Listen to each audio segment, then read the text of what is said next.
What's good, YouTube? It's your boy Skinny Basketball back at it with another story time video.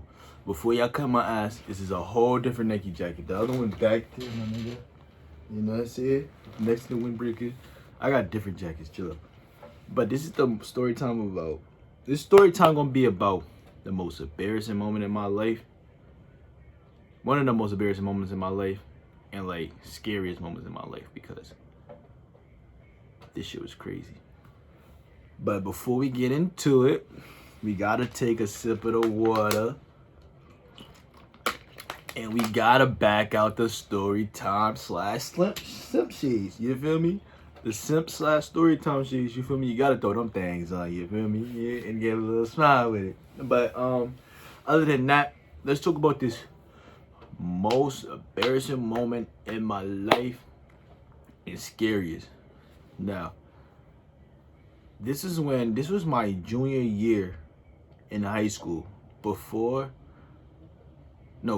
is my sophomore year in high school, because my junior year in high school, I was down south for a little bit, and then I moved back to New York for my father, for my rest of my junior year, my fresh, like, early junior year, and then my senior year, I came back to New York City.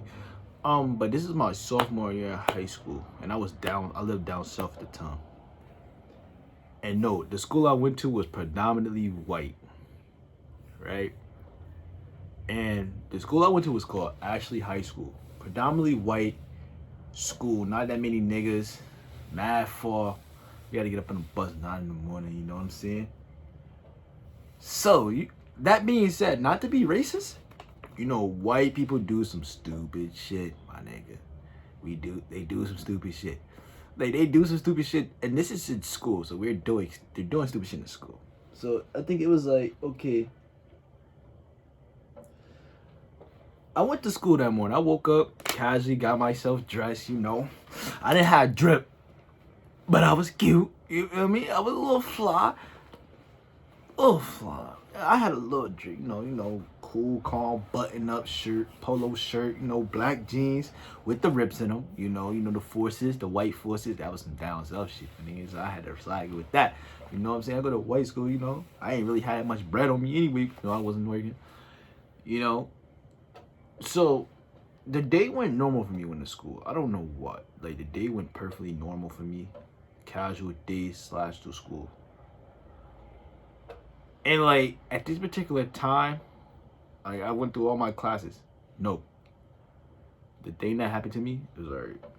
So, by the time I get to gym class, it's time for gym class, right?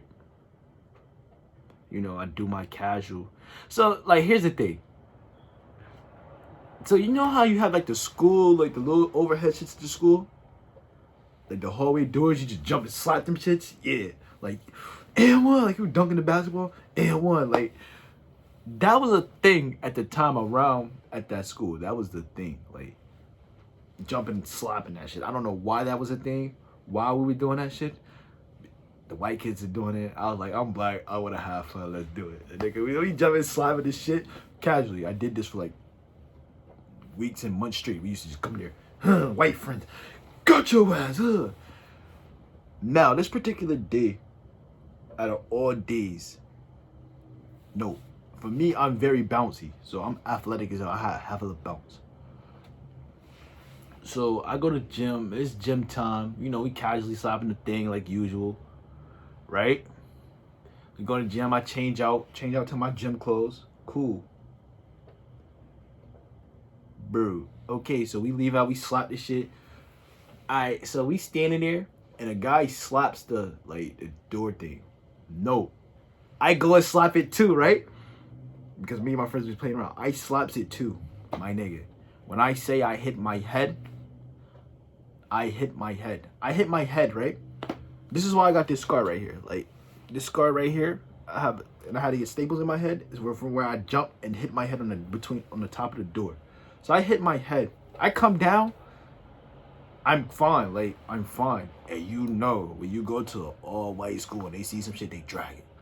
So I'm like, I'm fine. I'm chilling. I'm about to go about my life. I'm like, yeah, let's go get the gym. The dude turned around. He's like, I think the dude and the girls, because the locker room was like that, they was like, oh my God, he's bleeding! Bleeding! I'm like, my nigga, what? Who's bleeding? So I go like this, I touch my head, I look, mad blood, boy. Mad blood just flowing off the floor of my head, right? Everybody's shocked, crazy, right? I'm bleeding. I'm bleeding down the hallway, right? I'm walking to the nurse, all the way to the hallway, right? I'm bleeding. So I'm only thinking about like I'm not really worried. Like I'm bleeding. I'm just bleeding. I'm like, all right, cool. She can give me a band-aid. We can go. Then she had to call my mother. She called my mother, told her I was bleeding. I had a gash in my head. I had to go to the hospital. Yo, I had got staples in my head. Like, yo, when they took that gun and said pow, pow, pow across my shit, boy, after they cleaned it. That shit hurted. I ain't gonna lie. When they did that staple shit, I cried a little bit. But it was like this, like it didn't hurt because I really didn't know I was bleeding until like they really said it was bleed. I was like, you know how you don't notice nothing, you don't feel pain, and then when somebody's dragging and you feel the pain, now you like fuck. Your adrenaline rush, you don't feel it. Now when they say it, it's like now you feel all the pain, the blood just flowing. So I got a whole trail of blood from the gym all the way to the nurse, and look, the gym is mad far from the nurse. So I got a whole trail of blood. So they just coming behind me. I had like 2 people who escorted me to the nurse, asking me, am I good? And so when after my mom took me to the hospital, right? And I got the staples. I stayed home for like a good month and a half, my nigga. Them staples in my head. I was not going to school with them staples in my head because it was dirt. It was like scabbing up, crazy. I waited till they took them out. Took them joints out. I left with a scar right here, my nigga. But yeah, it was like crazy because and you know the crazy part, when my mom asked me what happened to my head, I was like, this is the story I told her. I was like, yeah, we was in gym class. Like I said, I had bounce. So my mother knew I was athletic and I could dunk. So I was like, yo, I was dunking and I hit my head on the rim. So that was the story for like that's still the story to this day. If she see this video, then she gonna find the truth. But that's the story to this day. Like I hit my head dunking a basketball on the rim and I cut it open. No, damn, I was lying. I was being white. I was out there with Chad. Come on, Chad. Hitting the back top of the thing, my nigga. But yeah, that's how I cut my head. I stayed home for like a month and a half with them staples in my shit. Headaches, yo, the headaches was crazy. Crucial headaches. I was dying. But then when I came back to school, everybody's like, you all right? Yo, I ain't gonna lie. I was shy with the girls, my nigga. The girls was like, you okay? They was like, let me see your head. They was rubbing, they was checking my head. They was like, oh, you all right? You know, I had mad people showing me mad love. But like, it was just like, yo, in reality, I was like, when I think about it, that was some dumb shit I did. Because why did I do that? It was no need to do that. But yeah, that was like the most embarrassing and scariest thing in my life, my nigga. Because I could have died. Like, to be honest, like, if God wasn't on my side, I could have died from right there with that head injury. Like, collapsing. But luckily I didn't. I just ended up with a couple staples, a scar that say never do that shit again, and bad headaches. And I still got bounce. Don't let it fool you now. I still got bounce. But I just won't be going around slapping no more doors like that with Chad. And nigga name wasn't even Chad. I just said Chad because it sound cool. You feel me? But yeah, this your boy Skin. Don't forget to leave a like, comment, and subscribe to the channel if you're new. And I'm going to see y'all in the next story time because we got a lot coming too.